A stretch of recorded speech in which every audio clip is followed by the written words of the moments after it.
continuer avec les règles SMART. La dernière fois, on s'était arrêté à l'explication basique sur les différents types de à quoi ressemble une règle. Maintenant, on va aller plus en détail sur à quoi ressemble une règle. Donc, on avait vu les actions et je vous avais parlé des différentes actions comme alerte et log. Mais on avait aussi les règles, les actions activate et dynamic. Alors, qu'est-ce que c'est que... J'avais expliqué un peu ce que c'était. En fait, quand on a une règle qu'on ne veut qu'elle s'active que dans un cas particulier, on va utiliser la paire activate dynamic. Comment elle va être activée? Elle va être activée comme on voit dans cet exemple. Donc, on va avoir la première règle, activate. Alors, quand c'est un activate, ça veut dire que ça va faire la même chose que le alerte, mais en plus de ça, activer une règle dynamique. D'accord? Donc, activate TCP not HomeNet any vers HomeNet 143 et on a des flags. Donc là, ce sera push et ACK. Le contenu qu'il va y avoir à l'intérieur, ce sera cette valeur et va activer activate 2.1. Donc, ça va activer une règle dynamique et par la suite qui va avoir comme numéro 1. Et le message IMAP buffer overflow. Bon, ça, c'est un exemple. Et on va avoir par la suite une règle dynamique qui va être comme suit. Donc, on va dire comme quoi c'est les mêmes paquets TCP venant de... Enfin, c'est le même flux, plutôt. Venant pas de HomeNet et allant vers HomeNet sur le port 143, c'est une règle qui est activée par 1, par la règle numéro qui est là. Donc, vous remarquerez que le numéro qui est là et le numéro qui est ici, c'est le même. C'est pas pour rien. Ensuite, count 50. Alors, ça veut dire quoi? Ça veut dire que cette règle dynamique sera activée quand on aura un premier paquet TCP venant de l'extérieur de notre réseau vers notre réseau port 143 avec les flags push et ACK à 1 et dans le contenu, donc dans les données, on va retrouver la valeur suivante E8C0FFFFF en hexadécimal anti/bin en ASCII tout court à l'intérieur. Donc, une fois qu'il y a un paquet comme celui-ci qui va arriver, tous les paquets qui vont suivre et qui vont aller vers le port 143 dans notre réseau, enfin, les 50 prochains paquets vont être enregistrés. Ça veut dire quoi? Ça veut dire que ça va nous éviter qu'il y ait des alertes tout le temps. Hein. Et puis aussi, quand on a ça, le premier paquet qui va arriver, ce sera finalement quelqu'un qui essaye de faire un débordement de pile. Alors, vous voyez le message IMAP buffer overflow. Donc, il va essayer de faire un déportement, de tampon et non pas de pile. Et si le déportement de tampon arrive et il réussit, on va pouvoir enregistrer le contenu des 50 prochains. On va pouvoir enregistrer le contenu des 50 prochains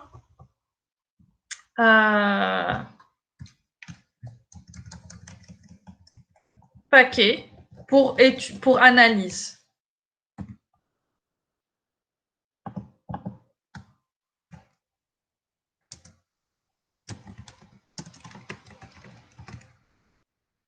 Voilà.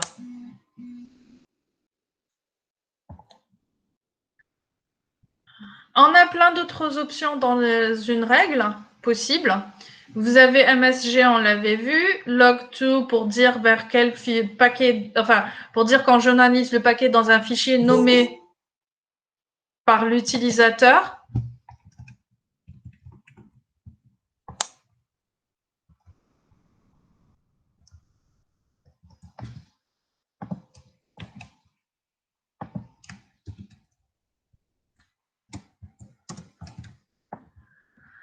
au lieu de la sortie standard. On va avoir aussi TTL pour pouvoir tester la valeur du champ TTL de l'entête IP.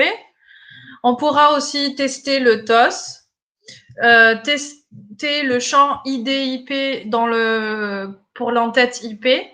Donc, le champ IP option pour voir s'il y a des options IP ou pas. On a aussi FragBits qui va tester les bits de fragmentation de l'entête IP.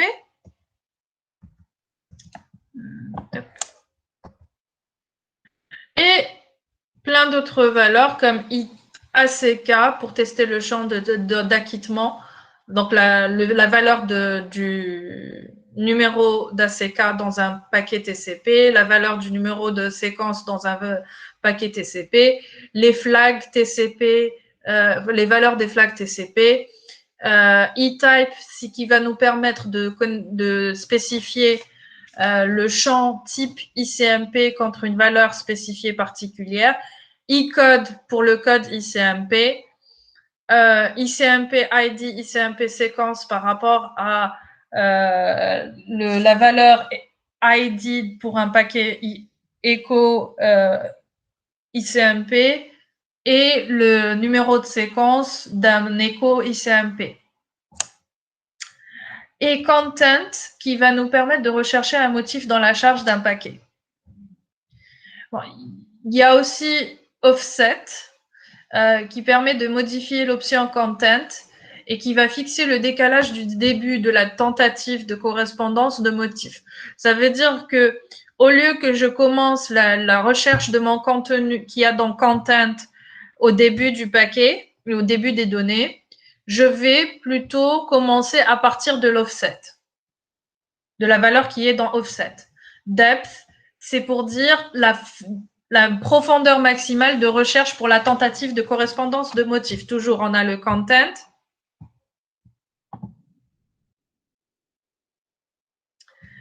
On a le content et on va dire, on va chercher ce contenu jusqu'à pendant...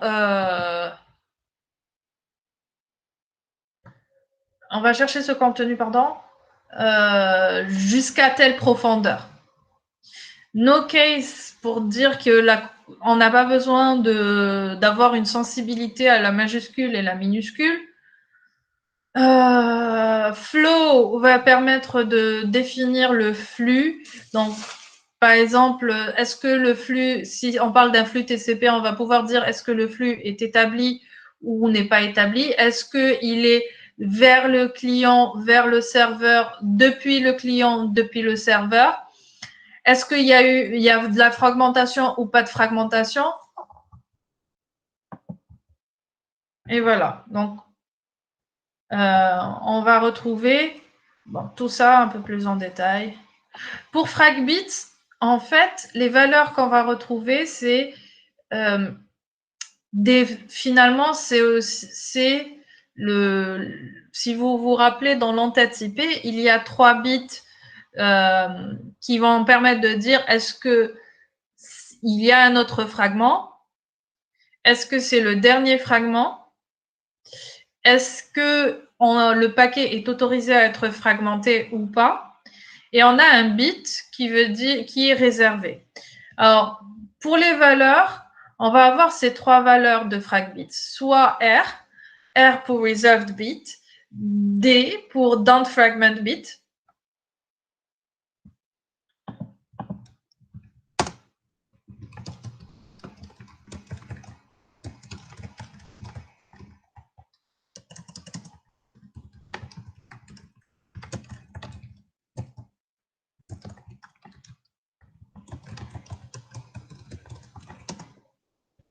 Et M pour more fragment bit. Donc, si on met fragbit de point M, ça veut dire que le MF est à 1. Et on peut avoir aussi plus, étoile et point d'exclamation. Alors, le plus va permettre de dire comme quoi on a ce bit, et même s'il y en a d'autres qui sont positionnés. Donc, tous les drapeaux correspondent si au moins les bits spécifiés sont positionnés. Donc, si on a M+, ça veut dire qu'on a, si on a MF est à 1 et DF est à 1, c'est bon. Si on a MF est à 1, c'est bon. Si on a MF est à 1 et R est à 1, c'est bon. Donc, on a au moins les bits spécifiés qui sont positionnés. Ensuite, on a l'étoile. Donc, l'étoile, ça veut dire au moins un drapeau correspond si au moins un des bits spécifiés est positionné.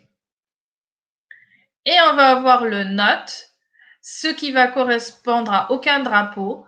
Donc, si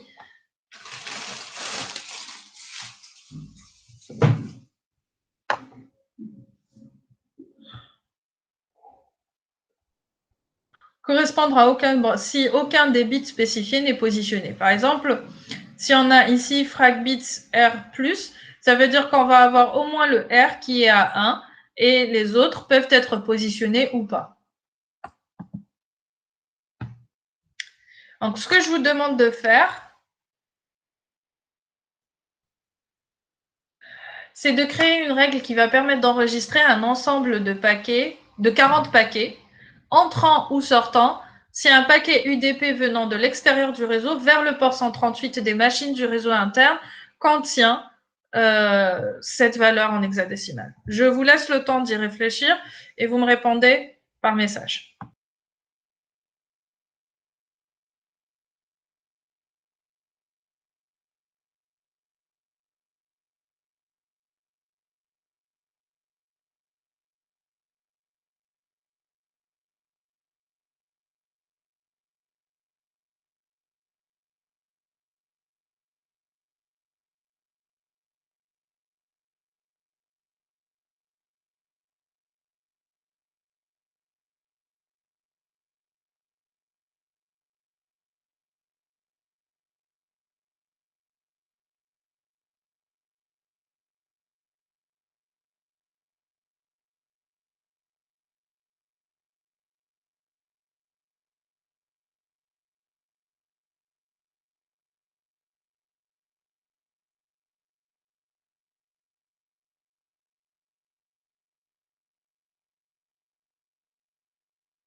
Alors,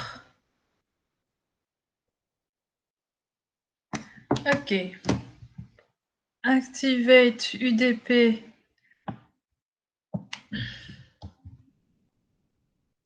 On va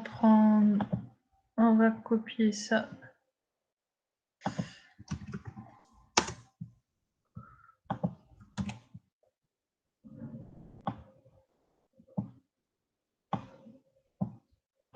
Alors, votre camarade nous dit activate UDP. Ben, déjà, on vous demande bien qu'il y ait l'UDP. D'enregistrer un ensemble de 40. C'est un paquet UDP venant de l'extérieur, donc not HomeNet. Any. Le any ici, c'est pour le numéro de port en entrée. Vers HomeNet 138. Content. Alors ça, c'est un contenu en hexadécimal. Quand c'est en hexadécimal, on le met entre deux pipes. Ensuite, activate 2, message. Alors, c'est pas message, mais c'est MSG. Alerte. Yes, there is still something missing. SID. Chaque règle doit avoir un numéro identifiant unique. Enfin, n'importe quel numéro.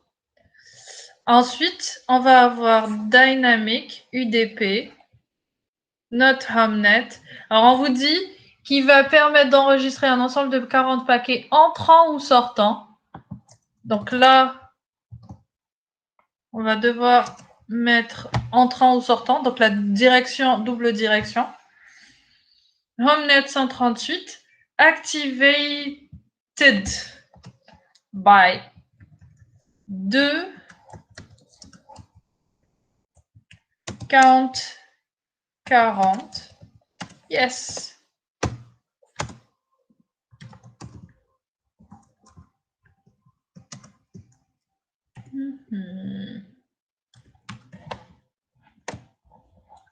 Effectivement, à quelques petites erreurs près, voilà ce qu'on retrouve comme règle.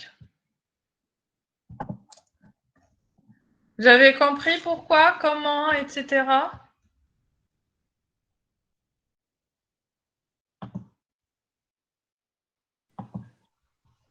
Ok, parfait. Non, madame, moi, j'ai pas compris la deuxième activate. Ah, vous parlez de ça, le dynamic, celle-là? Oui. Ok. Alors, la première, on va dire, il faut...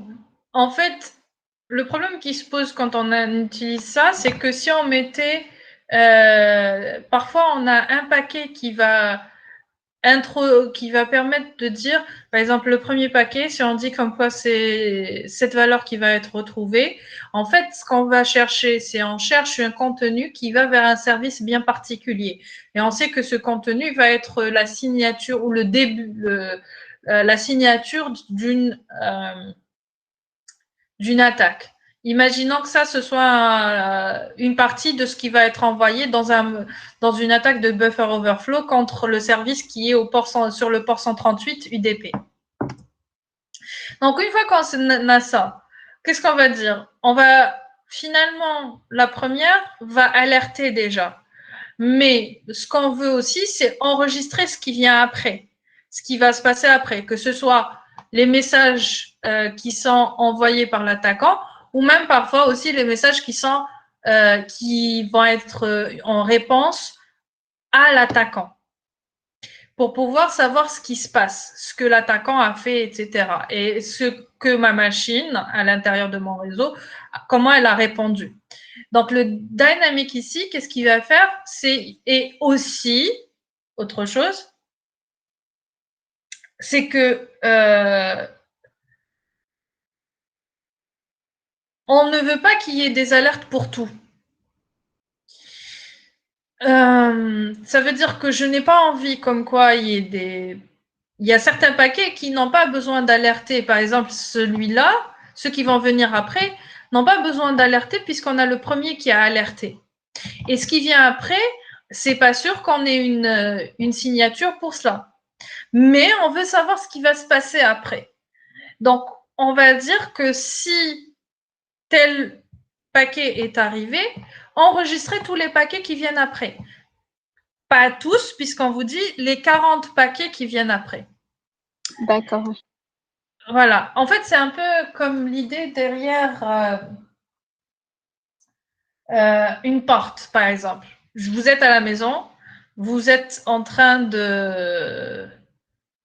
vous avez un œil de bœuf sur la porte d'entrée. Est-ce que vous êtes en train de regarder tout le temps par l'œil de bœuf? Non. Quand est-ce que vous allez regarder par l'œil de bœuf? Quand quelqu'un sonne ou frappe à la porte. Donc, ce serait un peu la même idée. Quand il faut qu'il y ait quelque chose qui active l'action qui vient après. Dans le cas d'une porte de maison, ce serait l'action qui va activer le fait que vous regardez par l'œil de bœuf, c'est la sonnette, la sonnette de la maison, ou quelqu'un qui toque à la porte.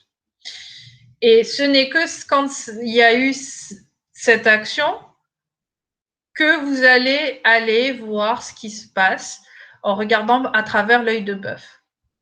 Et bon, en dehors du... Oui. Donc, ce qui vient dans la partie dynamique, elle peut sur juste activate. Il n'y a pas une autre. Non. Ouais, d'accord. L'œil de bœuf, c'est toujours activate. Ouais, Voilà. la sonnette, c'est toujours La activate. sonnette, Ouais. c'est activate et dynamic, c'est le fait d'aller voir ce qui se passe. D'accord, d'accord, merci. Je vous en Madame, prie. Oui. Madame, pardon. Ce type de filtre, est-ce qu'il est vraiment implémenté dans le monde réel, genre dans les entreprises? Oui. D'accord.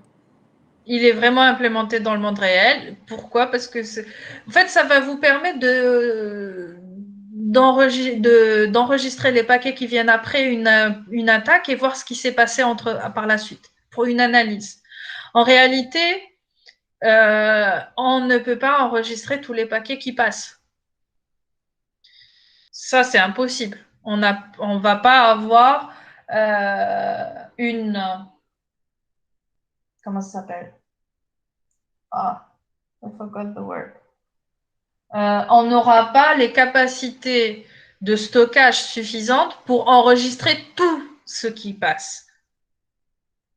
Mais on a besoin d'enregistrer certaines choses en dehors des paquets qui vont activer une règle bien particulière comme celle-là. Mais qu'est-ce qui se passe après l'arrivée de ce paquet?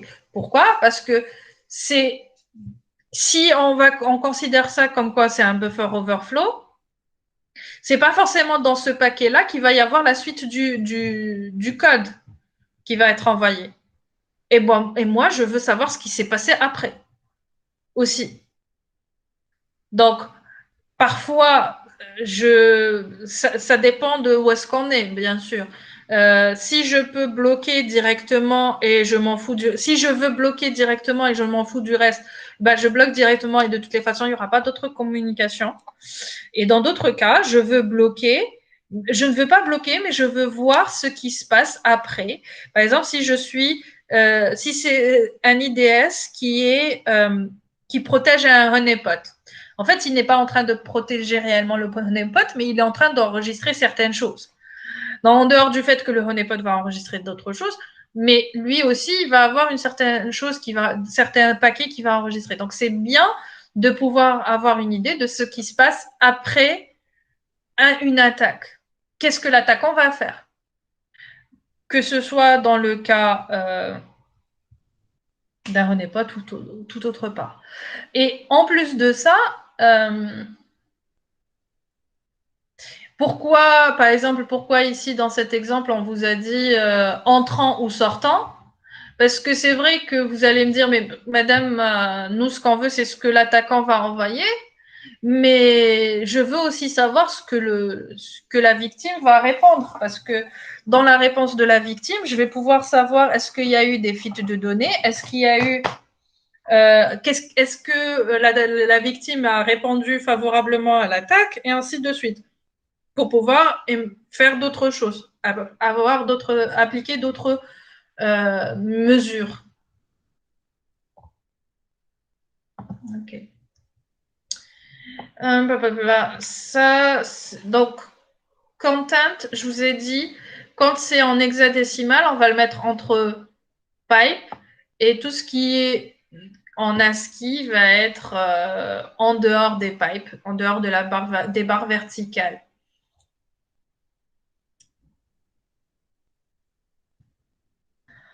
Alors, ça a été expliqué. Alors, par exemple, on va avoir cette règle, alerte TCP ENI vers un réseau interne, content, alors, CGI bin PHF. Alors, c'est ce qu'on va retrouver à l'intérieur du contenu, sauf qu'il va commencer la recherche à partir de l'offset 3. Ça veut dire qu'on va pas commencer à partir du zéro de la donnée, mais on va commencer à partir de l'octet numéro 3 dans la partie donnée du paquet. Et depth 22, ça veut dire qu'on va chercher ce contenu à une profondeur de 22 octets après les 3 octets. Donc de 3 à 25 finalement.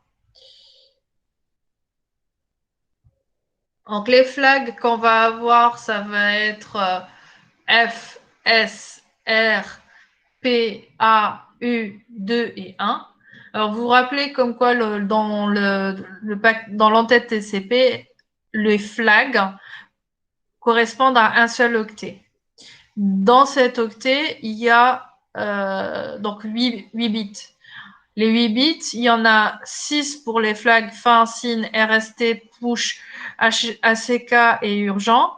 Et on a 2 bits qui sont réservés. Le bit numéro 1 et le bit numéro 2. Et on va pouvoir aussi utiliser le plus, l'étoile et le note de la même manière que pour les frag bits qu'on a vu avec IP. Donc on aura par exemple flags SF pour dire le bit S SYN et le bit fin sont à 1. Bon, ça. Alors on a aussi E-type et E-code. Vu que ce que je vais vous demander, c'est créez-moi la règle permettant de détecter la règle SNORT permettant de détecter les paquets ping. Ça devrait être assez simple.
Alors,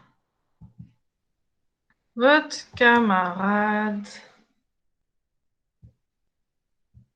on va enlever ça, a mis ça. Alors,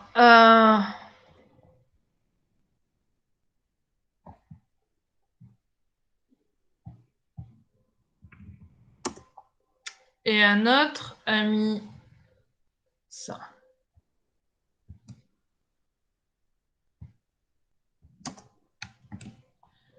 Alors, il est où le problème, à votre avis?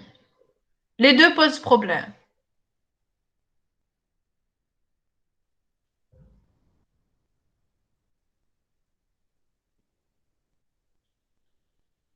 Mais pas pour la même raison.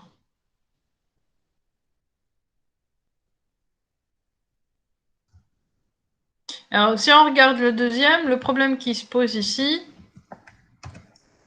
à part, c'est que déjà, on n'a rien permettant, on est en train d'ici d'alerter dans le cas d'un paquet ICMP quelconque venant de n'importe où allant vers notre réseau interne et quelconque, quel que soit le type de paquet ICMP. Ce n'est pas que le ping, ça peut être n'importe quel autre type de paquet ICMP comme port unreachable or destination host unreachable.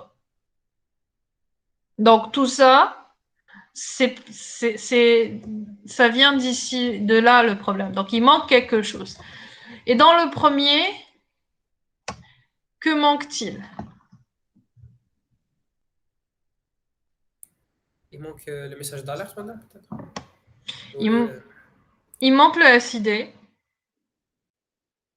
et le message d'alerte, oui. Alors, le message d'alerte n'est pas un problème en soi pour le fonctionnement de l'IDS, il a un problème pour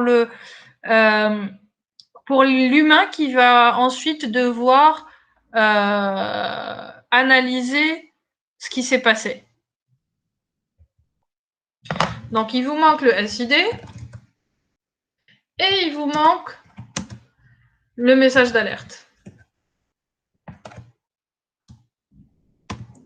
Alors.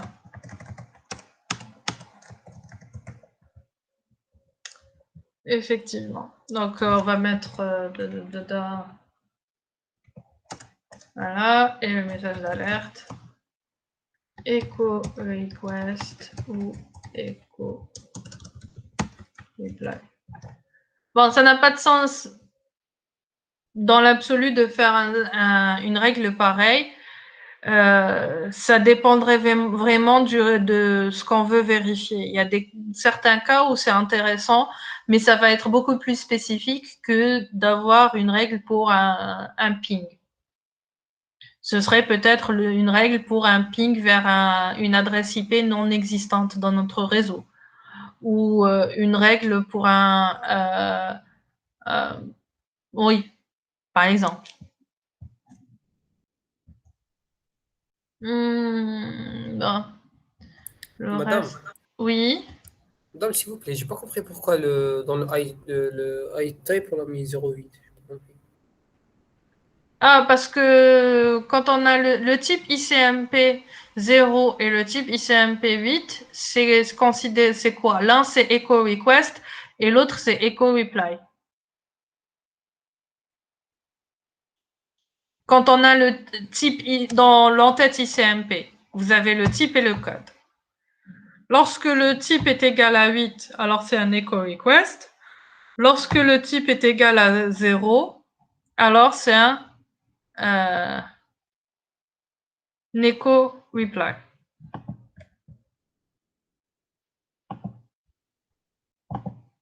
D'accord.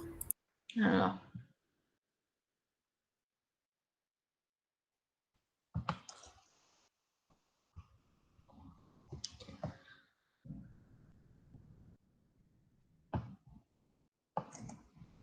On peut aussi avoir un content list au lieu d'un content pour avoir une liste de mots plutôt que d'un seul mot ou une seule chaîne de caractères. Donc, pour chercher plusieurs chaînes de caractères dans le contenu d'un paquet. Alors, ouais, ça c'est trop tard. Vous avez la réponse devant vos yeux. Quelle serait la question à votre avis? Allez. Ça devait être une réponse à une question. Mais vu que la réponse est là, quelle serait la question de cette réponse? Essayons de voir les choses à l'envers.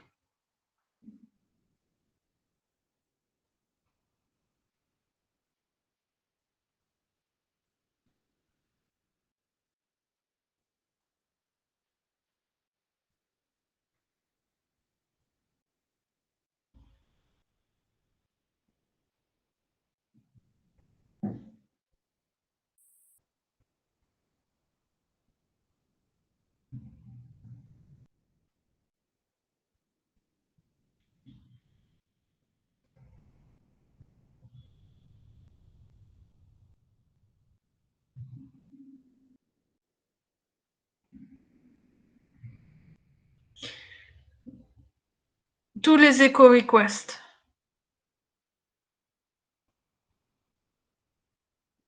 Pas echo reply. Voilà.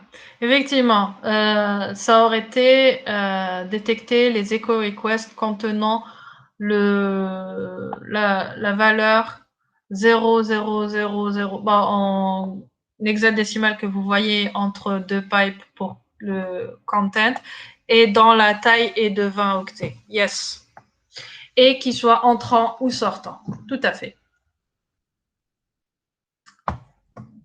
And then we have PCRE. Alors, qu'est-ce que c'est que le PCRE? Le PCRE, c'est des expressions régulières, en fait, ou pour dire les choses plus en longueur, c'est ce qu'on appelle Perl Compatible Regular Expressions.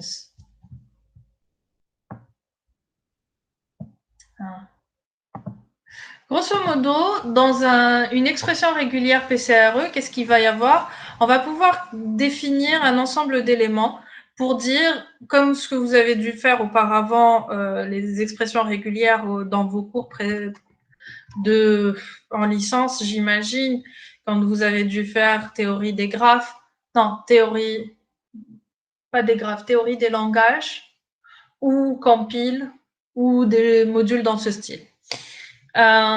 Donc, on a les expressions régulières, on va pouvoir les écrire grâce à différents éléments. Donc, ce qu'on va voir ici, c'est exemple, si on met AB, ça veut dire que c'est la chaîne de caractères AB. Si on met A, ça veut dire que c'est le caractère A. Si on met A pipe B, ça veut dire A ou B. Si on met A étoile, ça veut dire qu'on a 0 A ou plusieurs A. Donc, entre 0 et plusieurs A. L'anti-slash va permettre d'échapper les caractères spéciaux, donc pour pouvoir les écrire eux-mêmes, si on veut qu'ils fassent partie de l'expression régulière. Si on met AB-D, ça veut dire que ce sera un des caractères, soit A, soit B, soit C, soit D. Si on met not ça veut dire que ce sera un caractère excepté les caractères A, B, C ou D. Etc., etc. Donc, on peut définir le début d'une chaîne de caractères, on peut définir la fin d'une chaîne de caractères, on peut définir des répétitions, donc des quantifiants, ce qui veut dire comme quoi on va dire comme quoi une chaîne de caractères va pouvoir se répéter 0 fois ou une fois ou plus, 0 fois ou plus. Elle va se répéter exactement 2 fois. Elle va se répéter entre 2 et 5 fois, et ainsi de suite. Donc, je vais vous donner un exemple. Imaginons que je veuille détecter les cartes, les numéros de sécurité sociale. Alors, les numéros de sécurité sociale en Algérie. Alors, il faut savoir que les numéros de sécurité sociale en Algérie vont s'écrire de cette manière. Ce sera 2 chiffres, ensuite espace, ensuite 4 chiffres. Alors, je ne suis plus très sûre, mais on va dire que c'est ça. Hein. Puis 4 autres chiffres. Puis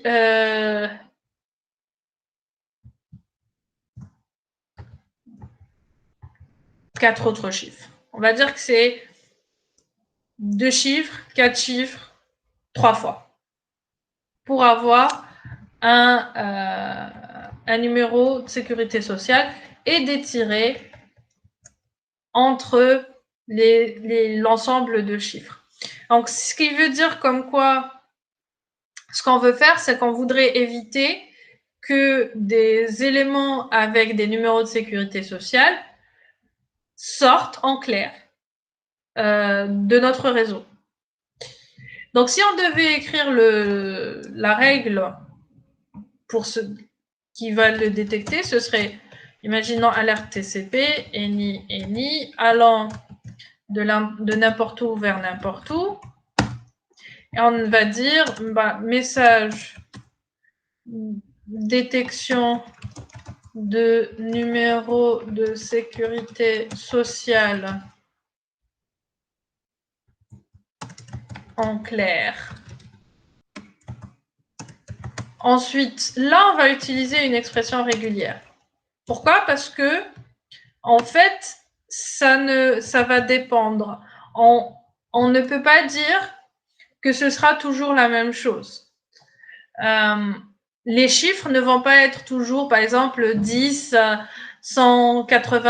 1999, etc.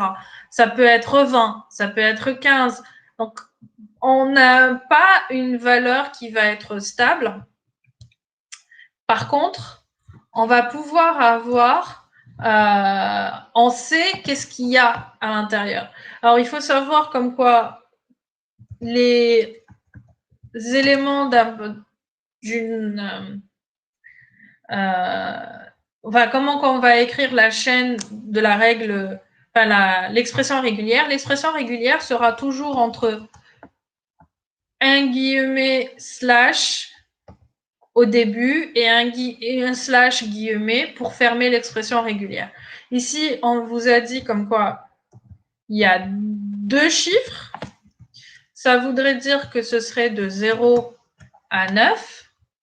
Que ces chiffres, ils sont 2 fois. Donc, ça peut être, finalement, qu'est-ce qu'on va mettre? On va mettre 2. Ensuite, on a un tiret. Ensuite, on a 4 chiffres.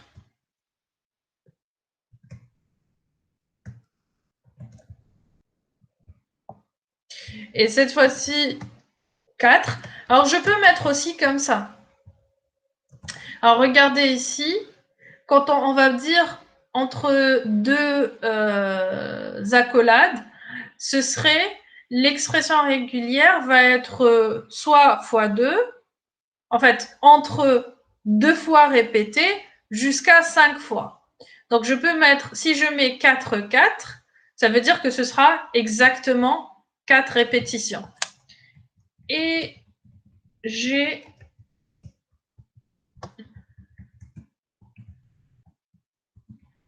deux et 3. Et je ferme mon expression régulière. Ensuite, SID.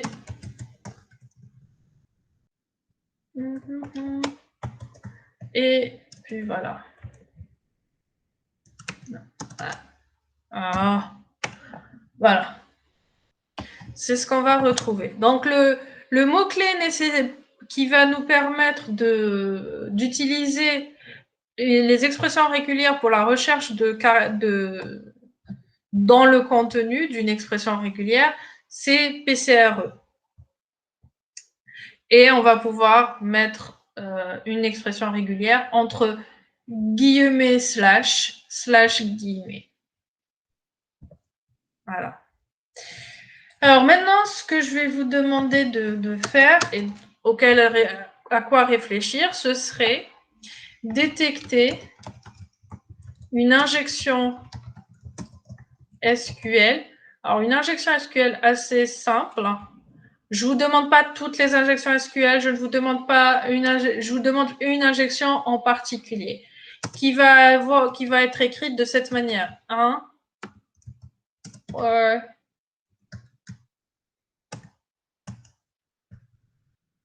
C'est tout ce que je vous demande de faire. Donc, vous aurez besoin d'une expression régulière. Pourquoi?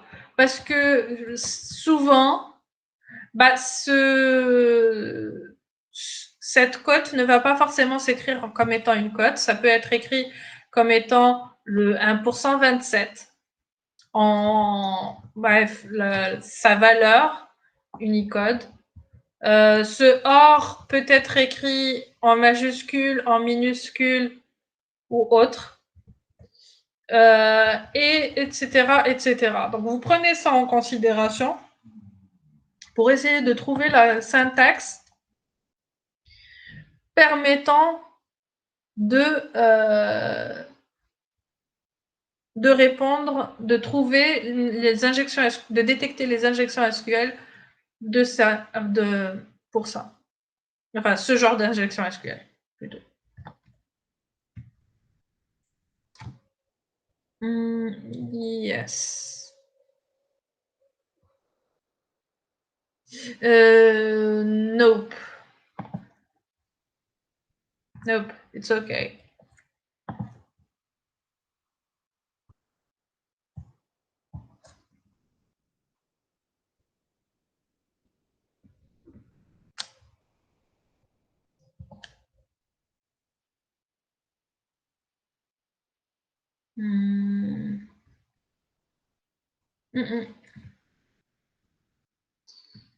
Le dash n'est pas un caractère spécial.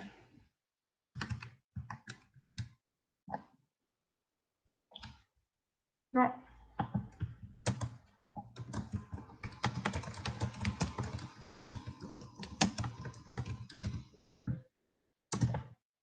Attendez, je vais juste vérifier.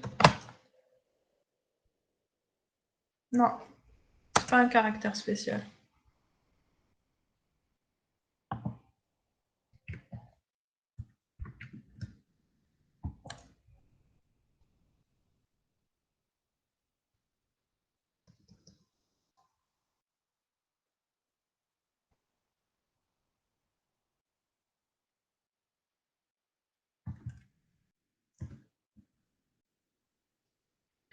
Je vous laisse un peu le temps d'y réfléchir.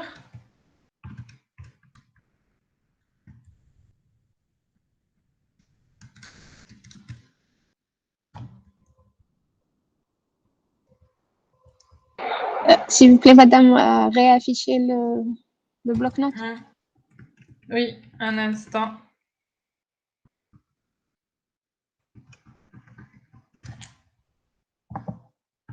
Voilà.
Alors, votre camarade a mis ça comme PCRE. Est-ce que vous êtes sûr que pour 120, c'est la cote? Normalement, c'est pour 127. Let's see.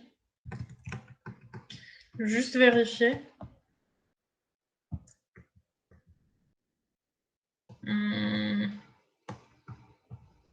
Yes, ça devrait être pour 127. Pour 120, c'est l'espace, non? Je pense, ouais, je crois, je sais pas. Donc là, ce serait ça. Vous pouvez faire de la même manière. Donc 1, ensuite cote, ensuite O, ensuite R, ensuite cote, ensuite 1, ensuite cote, ensuite égal, ensuite cote, ensuite 1. Oui, vous pouvez aussi faire dans la même idée, penser au égal qui va être autre chose et il vous manque these things before. On peut mettre aussi, oui, alors, pourquoi est-ce que vous voulez mettre l'anti-slash cote? Madame, c'est pour dire que la cote. Genre, au lieu de mettre pourcentage. La cote n'est pas un caractère spécial pour l'échapper. Vous êtes en train d'écrire une expression régulière. Donc, on peut Madame, directement mettre code, quoi. Entre... Oui, mais non, le truc, c'est que quand quelqu'un fait une injection SQL, il va pas forcément utiliser la cote parce que parfois, la cote va être détectée. Donc, qu'est-ce qu'il va utiliser? Il va utiliser le code pour 127, qui veut dire cote aussi. Mais dans certains cas, les WAF qui sont mis en place, s'ils sont mal configurés, ne vont pas détecter le pour 127 alors qu'ils vont détecter la cote. Et donc, d'après votre camarade, si on a le égal, ce serait 1% 3D. Voilà. Donc, c'est comme ça qu'on va créer une expression régulière. OK. Now. madame, Oui. on aurait pu ajouter les espaces aussi. Parce que s'il y a un espace, la règle elle fonctionne On plus. va pouvoir rajouter des espaces, etc. Oui, effectivement. Là, c'est juste, je vous ai dit de prendre en considération que ça, avec les possibilités relatives aux caractères qui sont dans ce code. Parce que là, ça ne détectera pas toutes les injections SQL, on est bien d'accord. Ça détecte que ce genre d'éléments. Point. Mais bon, c'était juste pour avoir une idée de comment créer une expression régulière pour quelque chose. Et non pas. Voilà. Let's go to something else, something new. Yara. Alors, Yara, qui a été appelé Yara pour dire yet another ridiculous acronym, en d'autres termes, encore un acronyme ridicule, encore un autre acronyme ridicule, qui a été développé par Victor Alvarez et Virus Total et qui est défini comme étant le couteau suisse du pattern matching pour les chercheurs en malware et tous les autres, par Virus Total. Alors, ça veut dire, en fait, si on considère comme quoi Snort travaille sur les paquets, sur le stream de paquets, donc le flux de paquets, Yara va plutôt travailler sur ce qu'on appelle plutôt sur des fichiers. Donc, c'est un peu la même idée que les règles qu'on va utiliser dans Snort, sauf que Snort, les règles sont appliquées à des paquets entrants ou sortants, et que Yara, les règles vont être appliquées à des fichiers pour la détection de malware. Donc, il permet pas que de malware, mais grosso modo, on l'utilise beaucoup pour ça. Il permet d'identifier des informations basées sur des patterns binaires et textuels, tels que l'hexadécimal ou des chaînes de caractères contenues dans des fichiers. Les règles sont utilisées pour labelliser des patterns Et les règles Yara sont souvent écrites pour déterminer si un fichier est malicieux ou non en se basant sur les patterns qu'il présente. Alors, si on voit finalement à quoi ça va servir, souvent les malwares vont utiliser des chaînes qui vont être les mêmes. Par exemple, si on prend un ransomware, le ransomware va avoir une wallet un portefeuille Bitcoin qui doit être mis à chaque fois pour pouvoir se faire payer. Donc, par exemple, j'aurai ce lien blockchain, donc cette adresse de portefeuille Bitcoin. Si on parle d'un botnet, le botnet va souvent avoir un serveur, enfin, va toujours avoir un serveur CNC. Donc, ça veut dire qu'il va y avoir quelque part l'adresse IP ou un nom de domaine ou quelque chose permettant aux zombies de se connecter ou de communiquer avec le serveur Command and Control. Donc, ici, ce serait par exemple une adresse IP. Donc, c'est grâce à ces chaînes qu'on va voir qui vont être les mêmes qu'on va pouvoir les utiliser pour faire de la détection. Donc, normalement, vous avez tous déjà installé Yara. Donc, je passe outre ça. Donc, les règles de Yara vont être comment? En fait, Yara a son propre langage et qui est relativement facile à apprendre, mais difficile à maîtriser. Qu'est-ce qu'on veut dire par difficile à maîtriser? C'est pas le langage en lui-même qui est compliqué, mais c'est l'analyse des éléments pour créer une règle qui va être compliquée.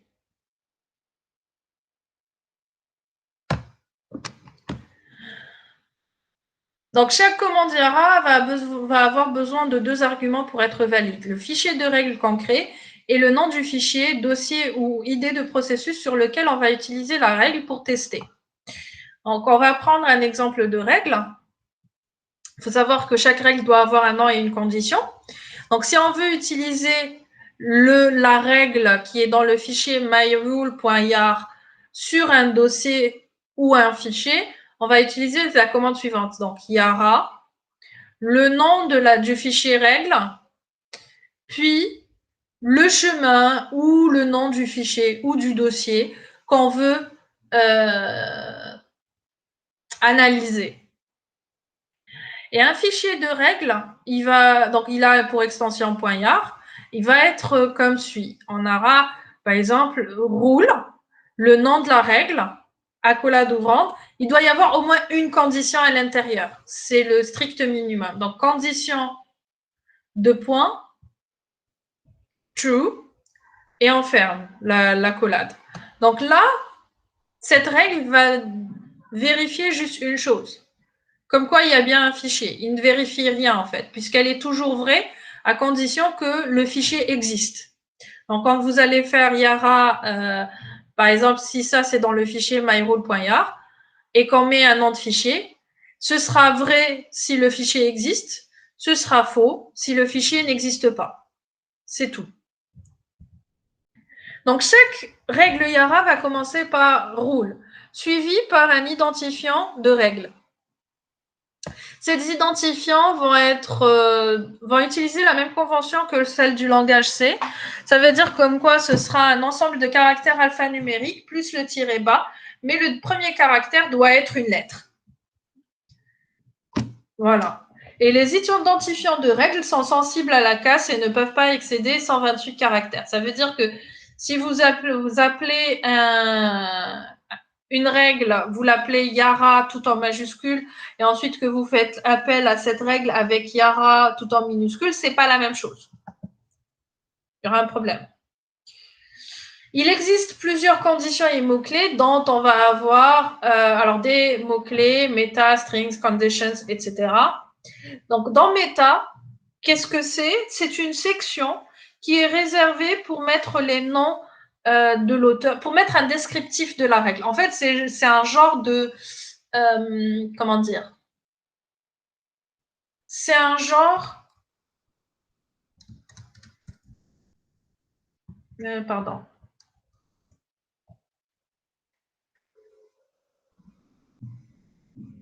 Alors, c'est un genre de commentaire permettant de dire la règle, elle sert à quoi, elle a été créée par qui, quand est-ce qu'elle a été créée, etc. etc.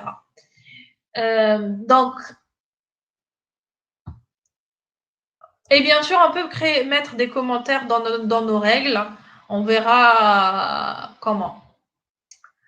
Les strings, c'est ce qui va être utilisé pour chercher un texte spécifique ou une chaîne hexadécimale dans un fichier ou un programme. Par exemple, si on veut chercher la chaîne de caractères Hello World, on va mettre dans la partie strings, on va déclarer une variable, donc Hello World égale entre guillemets la chaîne de caractères. Et puis dans les conditions, on va mettre quelle est notre condition. Ici, c'est on trouve ce qu'il y a dans la variable Hello World. Donc ça veut dire que si la chaîne, comme elle est écrite ici exactement, existe dans le fichier, alors la règle va dire que la chaîne existe.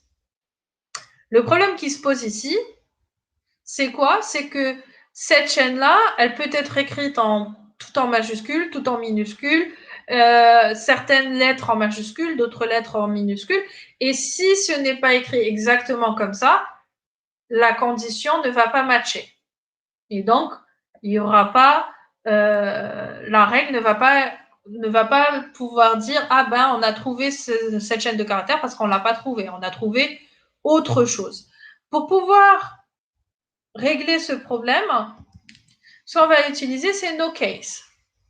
Donc, en mettant no case, finalement, ça voudrait dire qu'il va chercher la chaîne de caractères, quel que soit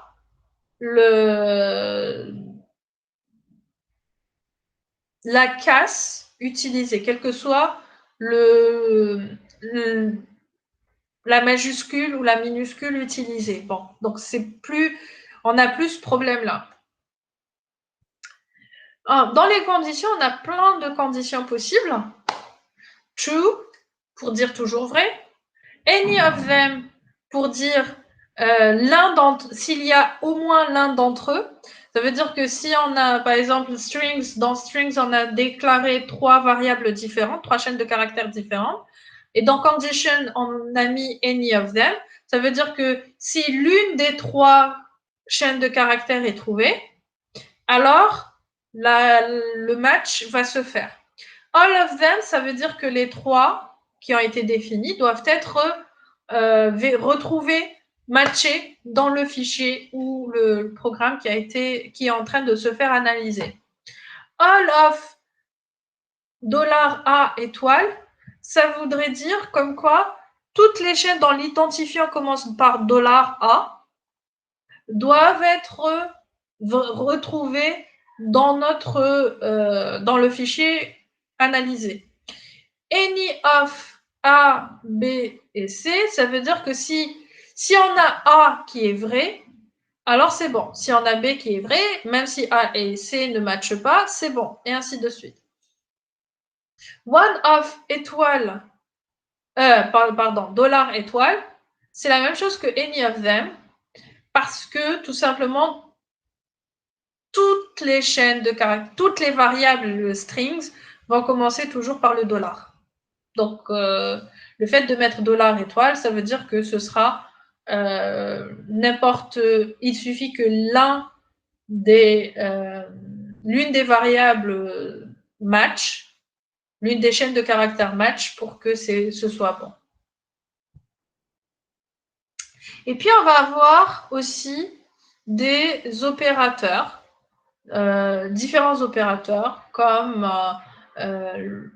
le NOT, la multiplication, la division, le reste de la division, l'addition, la soustraction, le décalage vers la gauche, le décalage vers la droite, le AND par rapport au bit par bit, le XOR bit par bit, le OR bit par bit, inférieur à égal, inférieur ou égal, supérieur à, supérieur ou égal, égal, non égal, différent, qui contient une sous-chaîne qui contient une sous-chaîne, mais qui n'est pas sensible à la casse, avec it contains. Start with, qui va commencer par la sous-chaîne, ou bien it starts with, qui va commencer par la sous-chaîne, mais qui n'est pas sensible à la casse, et ainsi de suite. Et on a le not, le and et le or logique.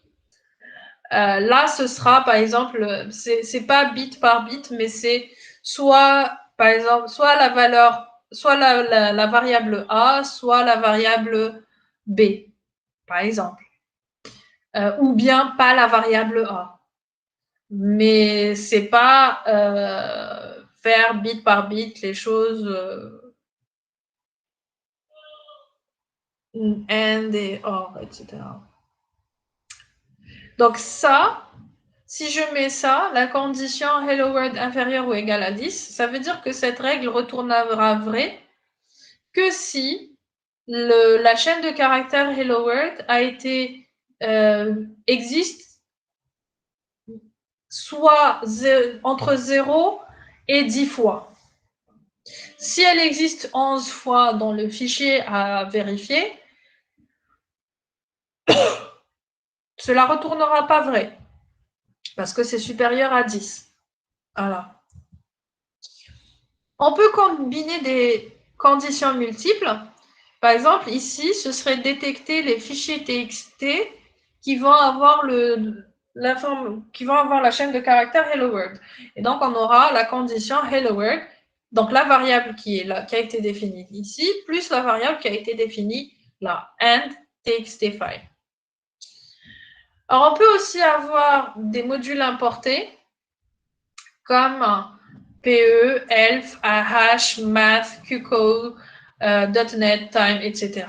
Alors, les modules importés vont permettre de les utiliser pour définir des choses encore plus poussées. On a le nom de la règle. Donc, finalement, quand on va faire une règle IARA, en premier lieu, on va avoir les modules qu'on doit importer. Il peut y en avoir un, il peut y en avoir plusieurs. Puis, on a le nom de la règle, puis on a les métadonnées, puis on a les strings. Dans les strings, on va avoir 3 types possibles, le texte, l'hexadécimal ou les expressions régulières. Puis, on aura les conditions, avec des opérateurs booléens, arithmétiques, opérateurs sur les bits, etc. Ce qu'on a vu juste avant. Donc, si on devait voir une règle ou un fichier de règles avec tous les éléments, on aura d'abord les modules qu'on veut importer grâce à import et puis le nom du module. Puis, on va avoir rule, le nom de la règle. Puis, accolade ouvrante, accolade fermante.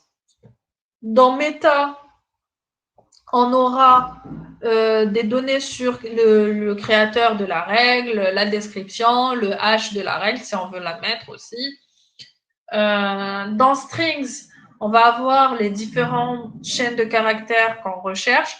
Par exemple, Strings 1, String 0, String 1, Hex 1, RE1. Alors ici, c'est juste pour... On n'est pas obligé de leur donner le nom Hex pour dire que c'est une chaîne hexadécimale.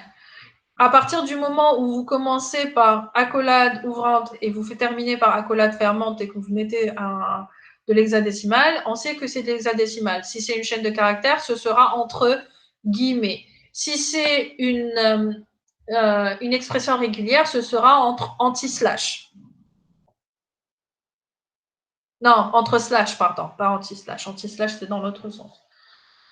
Et si vous regardez ici, vous avez point d'interrogation, point d'interrogation. Le point d'interrogation va permettre de dire comme quoi c'est une valeur quelconque qu'on ne connaît pas. C'est une valeur hexadécimale quelconque qu'on ne connaît pas, une seule. Donc ici, dans ce qu'il va chercher, si on devait dire comme quoi il cherche hex1, ça veut dire qu'il va chercher les chaînes hexadécimales qui vont avoir comme valeur 0, 1, 2, 3 4, 5. Et puis ici, ça peut être... Oups. What happened? Ah, pardon. Ça peut être n'importe quoi. Ça peut être A, ça peut être 0, ça peut être n'importe quel nombre entre 0 et F. Et même chose pour le deuxième point d'interrogation, n'importe quel nombre entre 0 et F. Et ensuite, on va avoir 8, 9, A, B, C, D, E, F. Et dans l'expression régulière, on aurait, comme le PCRE qu'on a vu, la même chose, c'est exactement la même manière d'écrire. Ce sera MD5 de points. Ça veut dire qu'on doit trouver MD5 de points, toujours.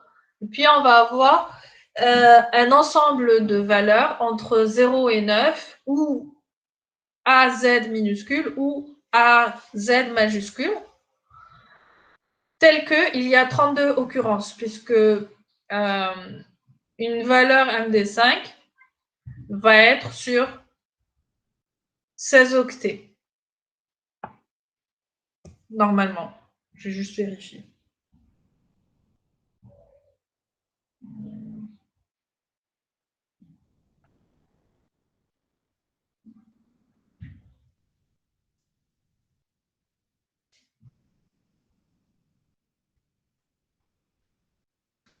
Oui, 16 octets, 32 caractères. Ensuite, on va avoir les conditions. Alors, vous allez voir, ça, c'est des conditions un peu compliquées. Alors, à quoi que ça correspond? Je vais vous expliquer chacune d'entre elles. Alors, en fait, ça va essayer de chercher les fichiers exécutables PE, donc Portable Executable, qui vont avoir un certain... qui vont commencer par quelque chose. Il faut savoir que tous les fichiers DOS MZ exécutables, qui veut dire que c'est les fichiers .exe, .com, .dll, vont commencer par la valeur MZ. Dans le premier octet ou les deux premiers octets, ça va commencer par la valeur MZ. M et Z sont quoi? En fait, regardez en hexadécimal à quoi correspond M majuscule et Z majuscule et donnez-moi la réponse et vous allez voir. M majuscule, ça correspond à combien en hexadécimal? Et Z majuscule, ça correspond à combien en hexadécimal?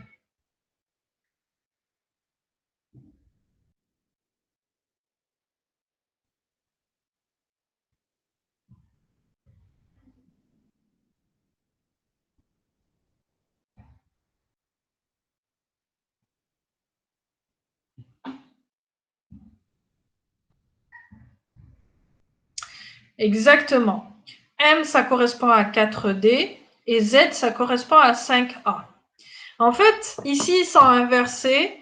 C'est juste par rapport à est-ce que ça utilise le petit boutisme ou le grand boutisme. Little Endian or Big Endian, tout simplement.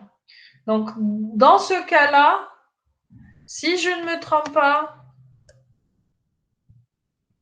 on utilise le Little Endian, c'est pour ça qu'ils sont inversés. Et comme on prend 2 octets, on va utiliser uint 16. 16 pour 16 bits. Et comme c'est au tout début de chaque fichier qu'on va retrouver la valeur MZ, donc on va mettre 0, l'adresse de l'octet 0 dans le fichier. Donc en réalité, qu'est-ce qu'il va faire? Il va vérifier comme quoi à l'octet 0 du fichier, sur les 2 premiers octets du fichier, on va avoir la valeur MZ et qui est écrit en Little Endian. Bon, c'est par rapport au processeur, etc., que c'est Little Endian ou Big Endian. Hein. Ensuite, on sait aussi autre chose, c'est que la valeur PE va se trouver quelque part. Alors, c'est cette valeur qu'on va chercher. Cette valeur, On va la retrouver, c'est le début de ce qui est exécutable dans le fichier. Donc, les fichiers exécutables, DOS MZ vont commencer l'octet 0 par la valeur 5A 4D ou 4D 5A selon la manière où c'est écrit, où c'est utilisé. Et on sait que la valeur PE va être sur 4 octets et on va la retrouver dans un endroit particulier. En fait, on va retrouver l'adresse où se trouve ça à l'adresse 3C dans le fichier. Donc, une fois qu'on a récupéré la valeur qu'il y a dans l'adresse 3C, on va pas pouvoir partir dans cette adresse pour retrouver cette valeur, chercher cette valeur. Et si c'est bon, alors on a bien vérifié comme quoi c'est un fichier exécutable de type DOS MZ exécutable de type PE. Madame, la valeur, c'est juste pour les fichiers DOS exécutables, c'est caractéristique. Yes. Donc, .exe.dll.com. En réalité, pourquoi on va faire ça? C'est parce que souvent, vous pouvez avoir des fichiers qui vont alors, qu'est-ce qu'ils vont faire? Qui vont avoir des extensions différentes. Vous n'êtes pas obligé de garder l'extension comme elle était. Par exemple, vous pouvez avoir un fichier exécutable, vous modifiez son extension et vous la mettez en .txt.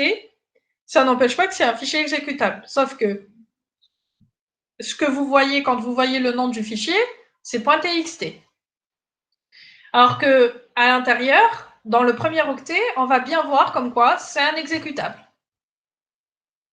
Donc, ce genre de règle, celle-là, cette condition en particulier, hein, parce que le reste, ça n'a rien à voir. Mais cette condition, la première condition, va permettre de dire je suis devant un fichier exécutable, même si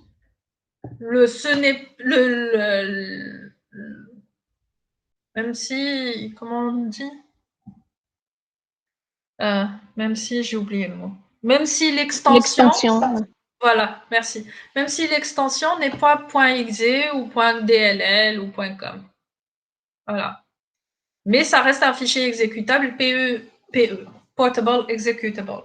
Donc, c'est des fichiers exécutables Windows natifs. Voilà. Et puis, vous allez avoir une autre condition c'est juste pour vous montrer à quoi ressemblent les conditions. Any of string étoile. Donc, ça voudra dire si string 0 est trouvé, alors c'est bon. Ou si string 1 est trouvé, alors c'est bon. Si on trouve string 0 et string 1 aussi, c'est bon. And not hex 1. Donc, on ne doit pas trouver cette valeur. Enfin, cet ensemble de valeurs, puisqu'on a deux inconnus, un octet qui est inconnu. Or, RE1. Donc, c'est un peu comme c'est une condition booléenne, grosso modo. Do you have any question?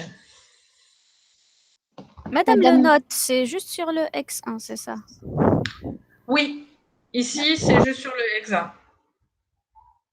Ok, merci.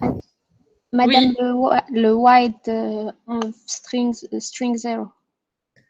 Alors, wide, c'est...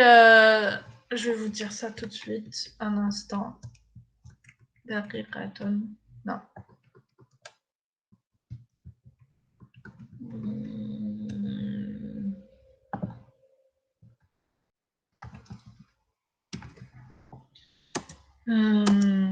Alors, wide, c'est pour l'encodage des caractères sur 2 octets. Quand on a un encodage de caractères sur 2 octets, on va utiliser wide.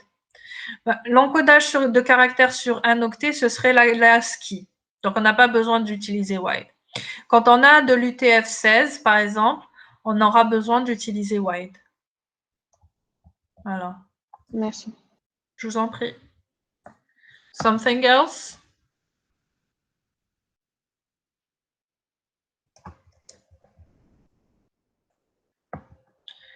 Ok. Ah, c'est fini pour aujourd'hui. Bonnes vacances. Bon, j'arrête l'enregistrement parce que ça sert à rien maintenant. Donc, bonnes vacances. Yes.